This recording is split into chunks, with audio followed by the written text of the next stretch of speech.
Out on this cold morning. I'm going to do a bit of movement before the class, so to get the blood flowing. I won't keep you too long, but yes, I'm following on from Jackie's talk, even though that wasn't last week, but hopefully you can remember a bit of Jackie's talk. So Jackie was talking, she's a nurse, and she was talking about the nursing side of things related to diabetes, and I'm a dietitian, so I'm talking about the food side of things related to diabetes. And before I start, I just want to say that even though this presentation is directed towards people with diabetes and pre-diabetes, the nutrition information is actually applicable for everybody. So it's just general healthy eating, and even if you don't have diabetes or pre-diabetes, what we're talking about here today will be applicable to you. So, feel free to ask questions during the presentation, otherwise it's just me talking the whole time. And I'm very aware that I'm being videoed today, so I'm not too keen on that, but hopefully I don't make too many blunders. I've got lots of resources up here, so after the presentation's finished, feel free to come and have a look at some of the things that I've got up here. And at the Diabetes Trust, we do lots of different talks, so this is just a real snippet of some of the education that we provide.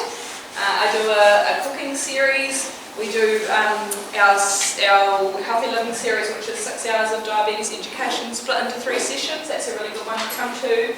A labour reading session, which I know you guys did some labour reading last week. And also a carbohydrate awareness class as well. So lots of different things that you guys can come along to. You're welcome. You can register online. Our website is diabetiestrust.org.nz, and we've also got a Facebook page as well. So feel free to check us out online. So before I start, can anyone remember what diabetes is? Brain? Too much sugar. Too much sugar in your blood. Sugar in your blood, yep. So something's not working properly. Do you know what that is? The insulin, absolutely, yep. So we've all got, sorry, I have to get right behind this. No, it's not working. There we go. So it's when your body has trouble making enough of the hormone called insulin. So we've all got an organ called a pancreas in our body, and the pancreas's job is to make insulin, and insulin's job is to carry glucose, sugar, into our cells to be used for energy, future energy.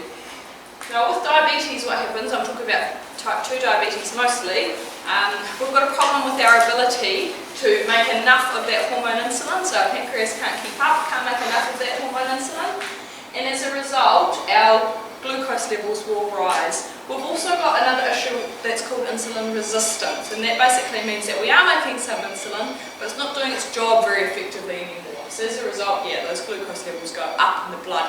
And we're not designed to have glucose levels above a certain range, so if they've been high for a long period of time, they can start to do damage to some of the tissues and organs in our body. And Jackie would have talked about 4 areas of the body which can be damaged when we have high levels of glucose. Can you remember what they are? Yeah, anyone feel great? Yes, your eyes, so that's why you have a retinal screen if you've got diabetes. Yes, your heart, yeah, so that's why it's important to get your blood pressure checked and your cholesterol levels. Yes, yes, yeah, your lower limbs, yes, your feet. Kidneys, that's right, your kidneys on the back there, yeah. So that all becomes part of a diabetes annual check. You have all those things checked. Obviously it can impact on other areas of the body as well, but those are those 4 main areas that they focus on. Well done.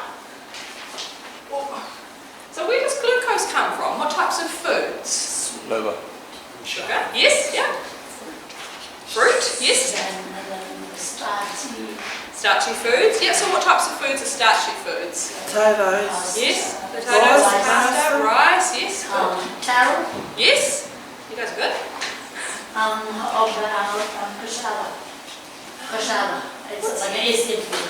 You'd have to explain it to me. What's it made of? It's underground food. A root type of vegetable? Yes. Possibly, yes, possibly.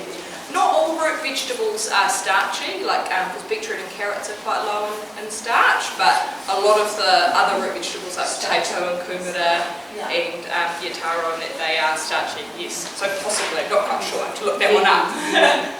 Yeah. So anything sweet and anything starchy, those are carbohydrate foods. So sugars, so there's different types of sugar. So there's the ones that are naturally present in things like our fruit, that's fructose, which is a fruit sugar, and then we've got our dairy products, so milk products, that's the lactose, so that's another natural sugar as well. And then we've got all that added sugar, and it's more the added sugar that we're concerned about. So I certainly encourage people to still have fruit sugar and dairy sugar in their diet, but it's the added sugar that we need to be aware of. The starchy foods, we talked about starchy veggies, and things like bread, cereals, crackers, pasta, rice, legumes and lentils. All of those foods contain carbohydrate. And I'm not saying that they're bad, I'm just saying that these are carbohydrate foods, and they will break into glucose, and they will raise our glucose levels in the body. It's just what happens. And not all created equal though. So some of the sugars will digest a lot quicker. It's a very crude diagram, but some of the sugars will digest a lot quicker than the starches. So the sugars are made up of really quite simple chains of glucose, and it doesn't take long for the tummy to digest them. So it causes a bigger spike in our glucose levels, and they'll tend to drop off quite quickly as well, because it doesn't take long for the tummy to get through that sugar. What kind of sugar that digests fast? Well, all of those simple sugars, so those added sugars, but also fruit does digest quite quickly as well. Dairy sugars tend to digest a bit slower because it's got some protein and fat attached to it, whereas if we just have simple sugars on their own, they will digest quite quickly. The starches, they're made up of more complex chains of those glucose molecules, so they take longer to digest and break down.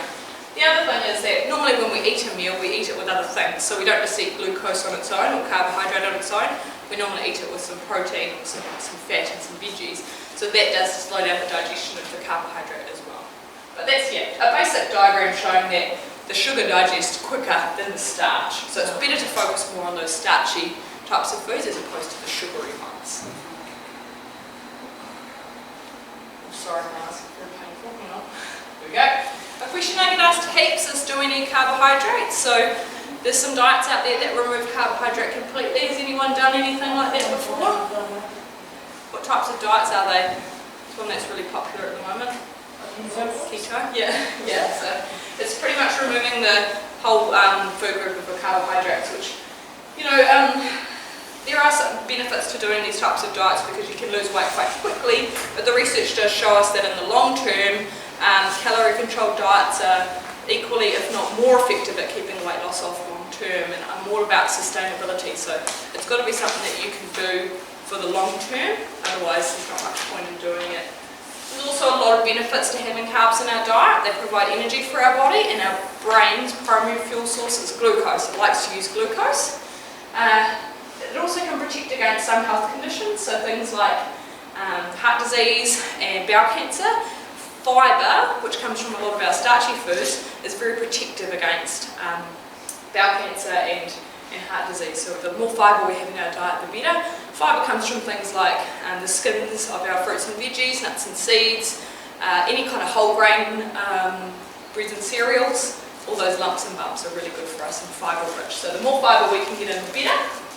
Also keeps our gut healthy, so we've got lots of bacteria in our gut, so we want to feed that good prebiotic fibre that comes from starch, and also will help us to feel fuller for longer. So if we miss out on the carbs, we might feel a bit hungry soon after we've eaten. So the carbs can, they definitely serve a purpose, but it's really about choosing the right types and the right amounts. So Diabetes New Zealand recommends that we have a diet that's moderate in carbohydrate. So it's just working out what moderate looks like for you. Everybody's different depending on how much energy they're expending. So if you're a really active person, you might need a bit more carbohydrate than somebody who's quite sedentary. Any questions on that? If we have too many of the wrong types of carbohydrates, so the sugary ones, it can make us feel fatigued, not good for our teeth, also increases our risk of heart disease.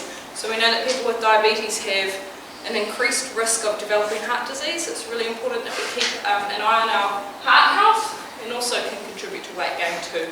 So that all ties in together. Now it's a very busy slide. You might find it easier to read it in your handout. Has everyone got a handout? Yes. Yep, cool, awesome. Some more up here if anyone needs one. So, often people will think that they can't have fruit when they've been diagnosed with diabetes or pre-diabetes. You certainly can have fruit, but fresh fruit's our best choice, and getting the portions right is important as well, and using fruit more as a snack, not a meal. So we don't want to be just having fruit salad as a meal, because it's only got carbohydrate in it, so we want more balance at meal times. But fruit's a really good snack. Frozen fruit's fine too, and if you're choosing tinned, going for the one that's in juice or light juice as opposed to the one that's in syrup, because that's going to have a lot more sugar. Dried fruit, just bearing in mind that when we dry fruit it gets a lot smaller, so we can eat more of it. So it's okay to have some dried fruit, but the portions need to be quite small. With obviously table sugar is table sugar, it's going to increase our blood sugar levels. Honey, even though it's a natural sweetener, it still will raise our glucose levels as well, so we need to be mindful of that. And things like lollies, biscuits and cakes, and, obviously those are things that we want to try to reduce. I'm not saying cut them out, just try to keep them minimal. No. When it comes to dairy products, if we're trying to watch our weight, the lower fat dairy products will have less energy or less calories in them, so they're a good option. But watch out for sugar, because things like flavoured milks and a lot of the yogurts will have a lot of added sugar in them. So your label reading that you guys did last week can help you to make better choices there. Breads and cereals, going for the ones with the the lumps and things like the rices. There's lots of different rices you can get now, but the brown rice or the black or the wild rice, those have all got the endosperm on the outside of the rice granule, and that just means it's got more fibre in it, so it takes longer for your body to digest it. There's also things like pulse pasta. Has anyone tried that? Pulse pasta, so pasta that's been made with legumes as well as some normal flour. Are the different colours? Not necessarily. It's dried, so it's not the. Oh, maybe. Yeah, there is some different colour. Like it's tomatoes and beans pasta. Yeah, maybe. Yeah. Yeah, they're just using different types of flours now, so not just necessarily using wheat flour, but also using things like chickpea flour or bean flour. Yeah, and the fibre content's higher. So there's lots of different options out there now. When it comes to things like baked beans, yes, it's still a good food, even though there's a reasonable amount of sugar in the sauce. It's better to have baked beans on toast than going down to fish and chip shop, so it's a more nutritious meal. Just trying to steer away from those lower fibre options. The tin spaghetti's got less fibre than the beans. The beans, less the beans are got more fibre and more protein in it. Crackers, lots of different crackers out there. Things like the snacks and the Cheds, meal mates, those are the higher fat crackers. We're going to go for more like a whole grain cracker, like a Vita Wheat or a Rye Wheat or something like that, and put a good topping on it. So don't just have it on its own. Have it with, say, cottage cheese or tuna, or avocado, peanut butter even. That's going to add some protein and some fat and mean that it digests a lot slower, keeps you feeling fuller. Starchy veg, all fine to have starchy vegetables, but it's about how we prepare them and getting the portion right. So not adding lots of oil or fat, and choosing healthy ways to cook them. So grilling or roasting as opposed to frying. Any questions on that one? I actually want to question sugar. It's a little different kind. What is coconut sugar? Yeah, coconut sugar. Yeah, it's stevia and stuff like that. Yeah. Okay. So stevia is a little bit different. Stevia is what we call a non-nutritive sweetener. So there's lots of those types of things out there, like Splenda or Equal or sucral. Yeah, all of those types of sweeteners are used in place of sugar, and they contain a lot less energy compared to sugar, and they're a lot sweeter, so that means we use them in smaller quantities. So they can be quite useful for people who are trying to reduce the amount of sugar in their diet, and they'll be used, different ones are used in different foods. So, like drinks, for instance, will have certain types of artificial sweeteners in them, and baked products will have different types because they behave differently in foods. My view is that it's fine to include those in your diet, but I wouldn't go overboard. Some of them have a laxative effect, and also you have to think about how they might be impacting on your taste buds. So we kind of get trained to enjoy that sweet taste, if you know what I mean. Whereas the goal would be that we try to make it so we're not wanting to have the sweet foods as often. But yeah, for somebody who's been drinking a fizzy drink that's got normal sugar in it, it would definitely be a better swap to go for an artificially sweetened drink. But just bear in mind that it can still make you want to have more of that sweet stuff, and there's research about how it might affect our gut bacteria as well. The stevia has more natural origins, so it's got a plant-based origin compared to some of the other ones which are more chemically formed. So stevia is the one that lots of people are using or leaning more towards now, because at least it's got natural origins.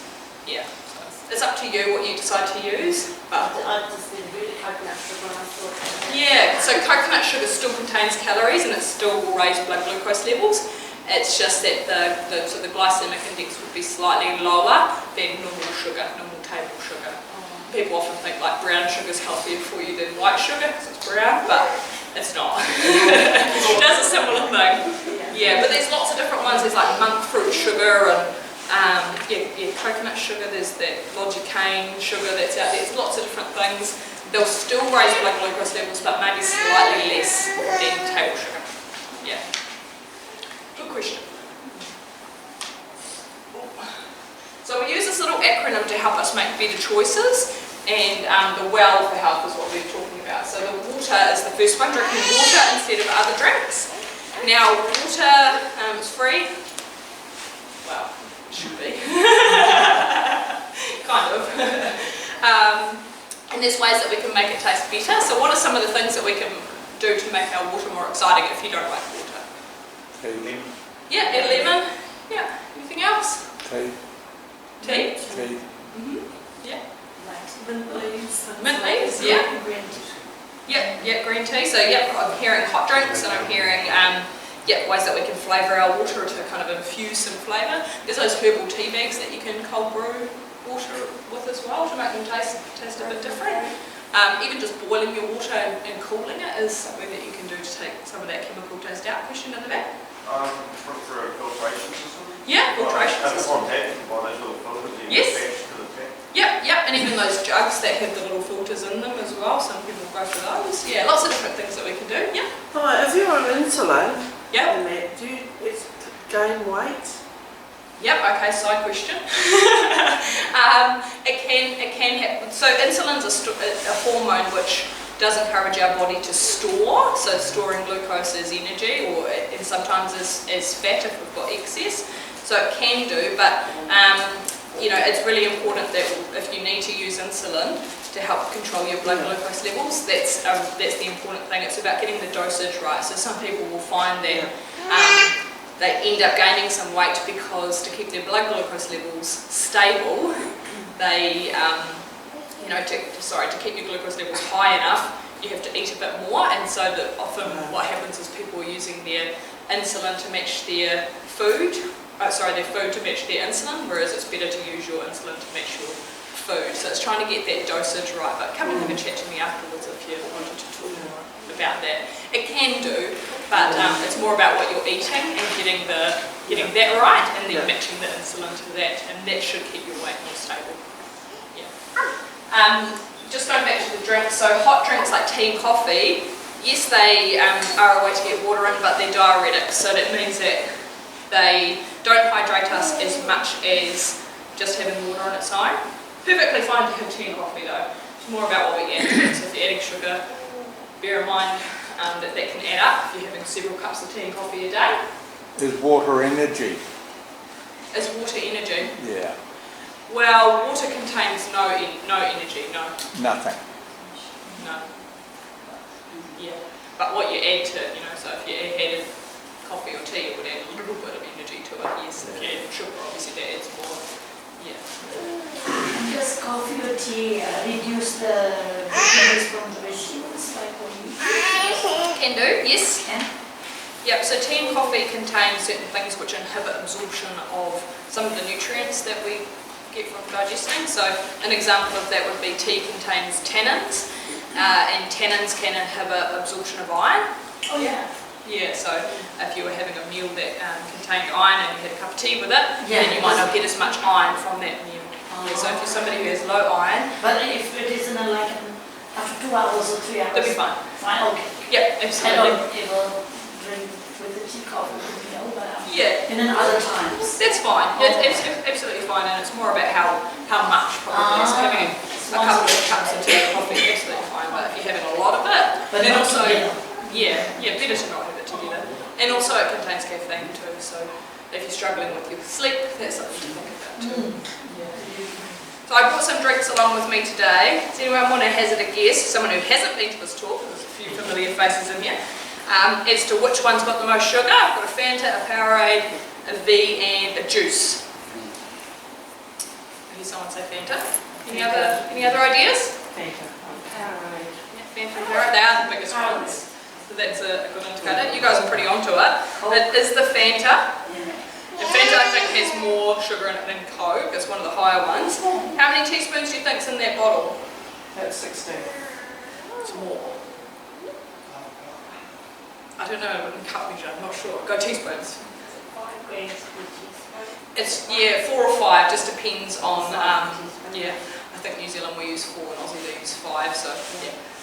Just depends on how heaped your teaspoon is. And I think a level 1's meant to be 4. Sugar. Yeah, so it's 18 and a half in that bottle. In one bottle. In that bottle, yeah, in that 600ml. Yeah, so yeah. You said before 4 grams per teaspoon, and if you look at the serving size, we can see that there's 74 grams of sugar in this bottle. So we divide that by 4, we get 18 and a half. So lots of sugar in that single drink. The Powerade's not far behind, it's got 14, and Powerade's also got salt because it's what we call an electrolyte solution. The thing with those is most people don't need that to support their exercise. Water is sufficient. If you were doing a lot of exercise, really high intensity, sweating heaps, then that might be of use to you, or if you'd been a bit unwell, perhaps might be something to help, but bear in mind there's a lot of sugar in there, and probably more than we need. Yep. Have they been dehydrated or? Surgery. Yeah. Yeah, so that would be an instance where it might be appropriate, yeah. Much the same, they're just similar. Yeah, I think the thing with it is that it's marketed quite heavily to people, as like a sports supplement. So, you go off to the gym and you need your Powerade, you don't. But if somebody is actually dehydrated, yes, it could be of use. I think the blue's lower than the sugar. What's that? The blue, yeah. Oh, it might be a little bit lower. You can get the sugar-free ones. You can get the sugar-free ones, but then I guess they're not going to behave the same as an electrolyte solution, because obviously an electrolyte solution has sugar and salt and water in it to hydrate you quicker. But yeah, there are some instances where it is useful, but for the general population using it for exercise recovery, I wouldn't bother. I just stick with water. Yeah. But water's fine, obviously. Why don't these companies that put out these things, the Powerade ones always use like All Blacks. Yeah. And So it means that people will go and buy it. But with that 18 teaspoons, that company should actually have a tax on it. Yeah. And they should be paying for all the dental care for little people who are losing all their teeth because they're rotting. Yeah, I agree with you, yeah. I think a lot of places have got better, like hospitals and stuff. And you guys, you work in the hospital, there's no sugary drinks in there anymore? No, it was not in the vending machine. Which is good, yeah. So some workplaces are doing really well, but but the drink companies just want to sell their product, don't they? So. But when we have enough chocolate, because patients Nobody gives me chocolate. Yeah, I agree with you though. There should be some kind of penalty because it's too easy, it's too accessible, it's too cheap.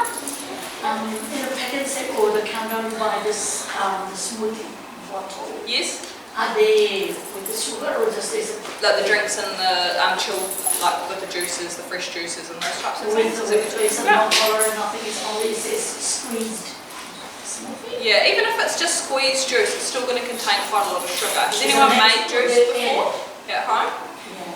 Have you made juice before? Yes. How many oranges or pieces of fruit did it take? Similar one. It takes quite a lot though to make a volume, doesn't it? Yeah. So when you juice, it just means it makes it easier to have a lot more of it as opposed to just having the piece of fruit on its own. I definitely encourage people to just eat the fruit as opposed to drinking it. My question is that smoothies added sugar or is only the plain? Some of them have added sugar, some of them just use the fruit, but even though there's no added It's sugar, not added, but I'm not sure when the taste is quite sweet. well, it's sweet because it's got a lot of fruit in it. Lots of fruit. So it's still not necessarily a healthy option and not something I would encourage, yeah. The V still has 9 teaspoons, even though it's a 350 ml, so it's not very big. What else is in the V? Caffeine, yeah. So met a lot of people who have a bit of an addiction to these types of drinks because they work on the palate to make you want more and more and more, and the caffeine is that kind of pick-me-up thing, so can have an addictive nature. And then even the juice has 7.5 teaspoons.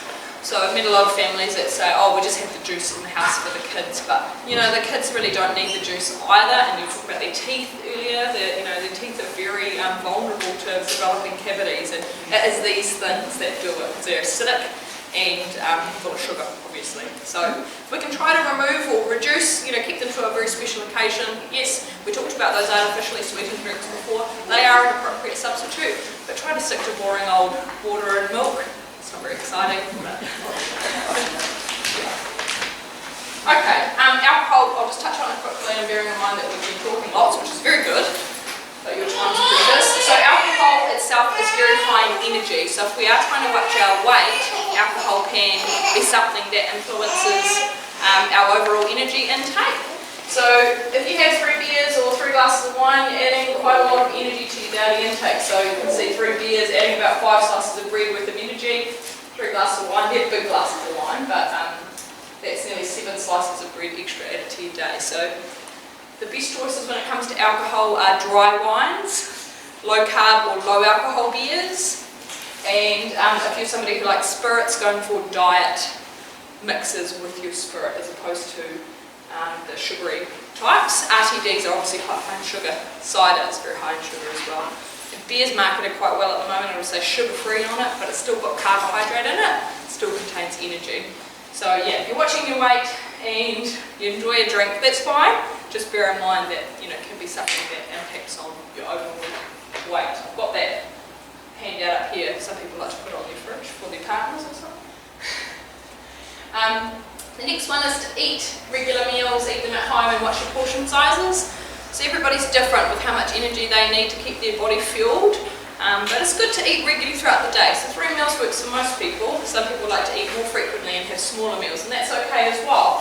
Just bearing in mind that the more often you eat, the more opportunity there is to overeat, and sometimes a snack can turn into a meal, so it's just something to be mindful of. If you eat your meals at home, at least you know what's gone into them. There's opportunity to have leftovers, save yourself some money. And portions, I can't stress enough the portion size. Often people have really healthy diets, it's just that the portions are too big for the amount of activity that they're doing. So if we get our portions right, that can be a really, really good way, easy way to help us to watch our weight. Just showing you that obviously takeaways are deep fried, lots of oil goes into them, and it means that the energy content goes up quite a lot. It takes a lot of energy to burn off a takeaway type meal. I'm not saying don't have takeaways, I'm human too, but just bear in mind. And you can often just make a meal just as quickly at home, like egg-based meals, omelettes and things like that. Going to the supermarket, picking up a rotisserie chicken, those types of meals are fine, absolutely fine. That's something that New World are doing at the moment. They have it on a Wacky Wednesday. Oh yeah? You can pick up a chicken and some buns and a coleslaw. Yeah.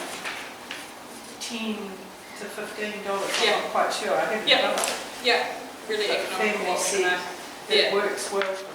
Yeah, and sometimes it's just as quick to pop to the supermarket as opposed to waiting in a line at a fish and chip shop or whatever. Yeah.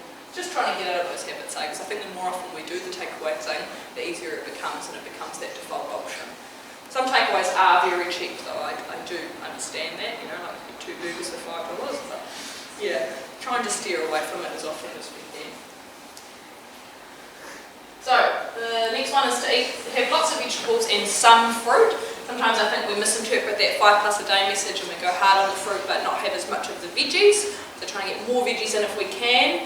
And this plate model is the best way of trying to encourage people to get more veggies in. And I think lots of us are good at having more veggies at night.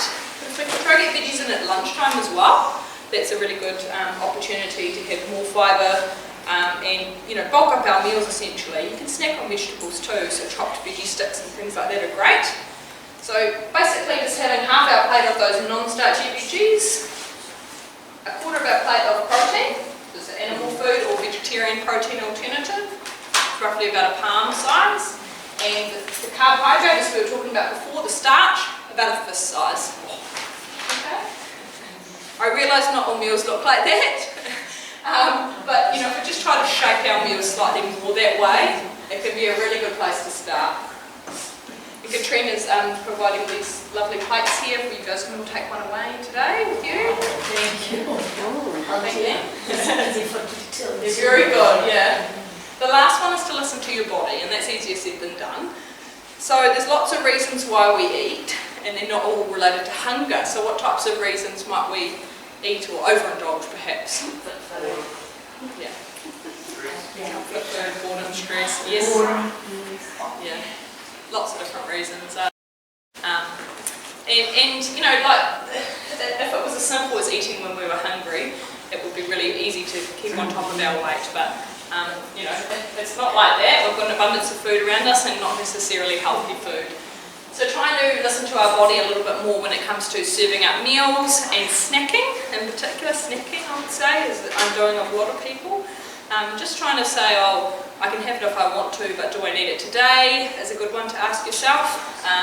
How hungry am I before I dish up my meal? You know, like sometimes we just get into a habit of dishing up the same size portions every time, even though we're actually not as hungry as what we were yesterday. So if you've had a really active day, you might need to have a bit of a bigger dinner.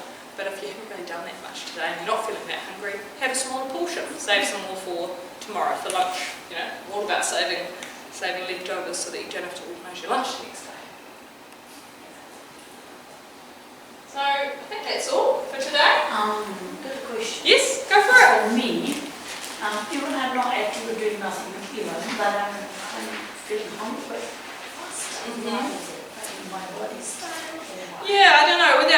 Without following you around for a day and seeing what you eat, it's a little bit hard to forget. But after even 2 hours, I'm still full. I think sometimes when we're not doing much, it can make us feel hungry. You know, if you're at home as well. So getting out and distracting yourself can be something quite good as well. Keeping hydrated is a really important thing too. Can't sit down, but Yeah. anything that makes me hungry very early. Yes, yeah. Another thing, sometimes people aren't having enough protein in their diet. Protein is the animal food or vegetarian protein food. We are vegetarian. Yeah, so making sure that you are getting vegetarian protein servings at each meal. So vegetarian protein comes from legumes? Legumes, chickpeas, beans, eggs if you eat eggs, dairy foods, but also things